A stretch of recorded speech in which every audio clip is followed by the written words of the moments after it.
माँ बनने के लिए जन्म देना जरूरी नहीं, ममता का होना जरूरी है। फोन की घंटी लगातार बजे जा रही थी, जिसे सुन सुनकर मेघा को गुस्सा आ रहा था।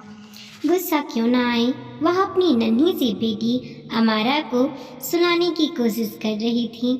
आखिर थोड़ी देर बाद फोन की घंटी अपने आप ही बजना बंद हो गई। फिर दोबारा जब फोन की घंटी बजी तो चिल्लाकर बोली, अरे सुधीर, कब से तुम्हारा फोन बजे जा रहा है? कम से कम फोन तो उठा लो। उसकी रिंग सुनकर अमायरा जग न जाए, पर सुधीर ने जवाब नहीं दिया। शायद वॉशरूम में था।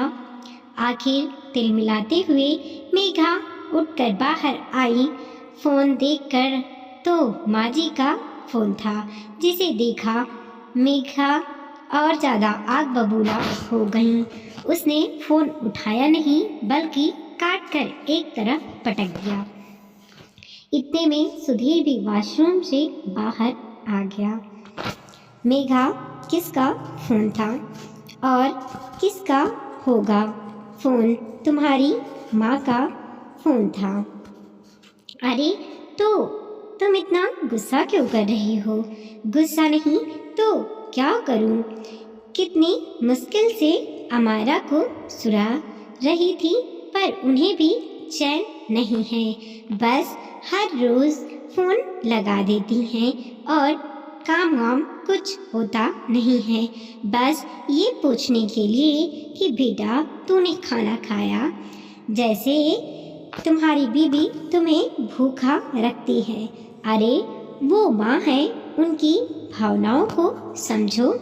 यहाँ पर भी एक माँ अपनी बेटी को सुलाने की कोशिश कर रही थी, जबकि मेरी बेटी सिर्फ 1 साल की है और उनका बेटा 28 साल का।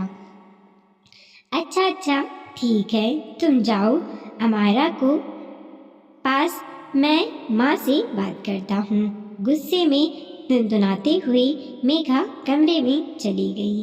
पीछे से सुधीर ने माँ को फोन लगाया। हेलो, हाँ माँ, आपने फोन किया था?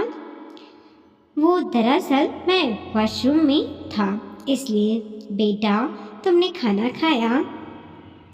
क्या माँ, तुम हमेशा एक ही सवाल क्यों करती हो? आपको पता है ना, मैं इस समय तक खाना खा लेता हूँ। हाँ जानती हूँ मेघा, तेरा पूरा ख्याल रखती है। बस मन की तसल्ली के लिए तो तुझसे पूछ लेती हूँ। तो हो गई तसल्ली माँ, अब तुम भी खाना खा लो। तुझे कैसे पता कि मैंने खाना नहीं खाया? बस जानता हूँ माँ, तू मेरे खाए बगैर खाना नहीं खाती। चल ठीक है, फोन रखती हूँ। ठीक है माँ। सुधीर के फोन रखते ही पीछे से मेघा बोली, हो गया दोनों माँ बेटी का भरत मिलाप? हाँ हो गया। ये क्या हर रोज का ड्रामा है? माँ की ममता है? पता नहीं, मुझे तो ड्रामा ही लगता है। भला कोई 28 साल के बेटे से पूछता है कि तुमने खाना खाया कि नहीं खाया? यहाँ सगी माँ नहीं पूछती, और वो तो। मेघा बस करो, सुधीर ने थोड़ा जोर से कहा तो मेघा चुप हो गई। जानती थी कि सुधीर को ये बातें बिल्कुल पसंद नहीं, इसीलिए चुपचाप कमरे में चली गई। सुधीर वहीं कमरे में बैठ गया और अतीत के गलियारों में घूमने लगा। 5 साल का था जब माँ का देहांत हो गया। बड़ा संयुक्त परिवार था। गांव में अच्छी खासी इज्जत और पैसा था। दादी, बाबा, पिताजी, चाचा और गोमती चाची और उनकी एक बेटी मधु।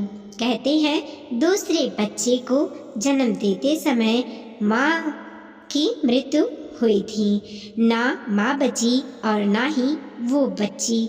माँ के मरते ही सब लोग पिताजी की दूसरी शादी की बात करने लगे और माँ के देहांत के 30 दिन बाद ही पिताजी दूसरी माँ ले आए।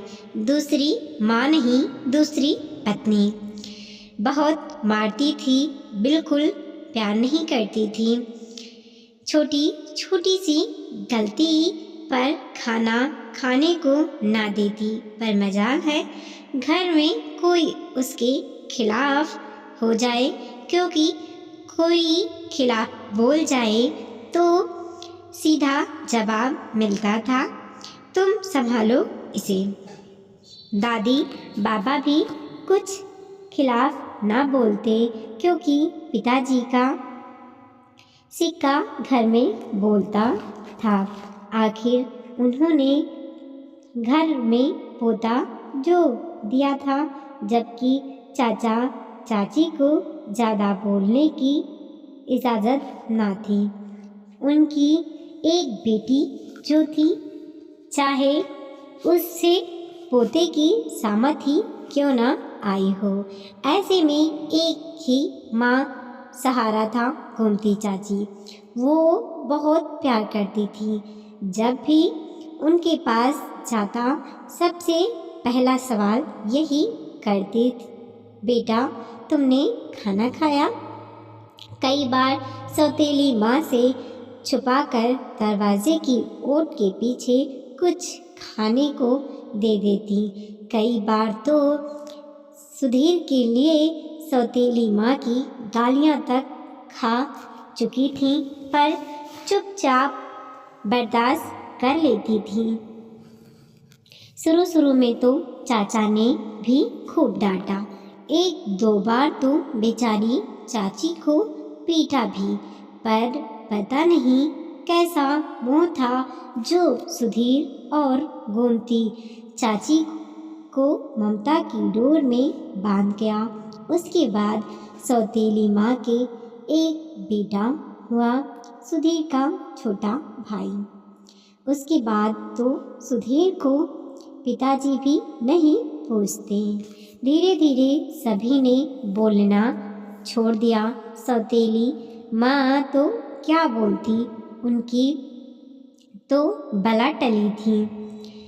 पिताजी ज़्यादा कुछ बोलते नहीं।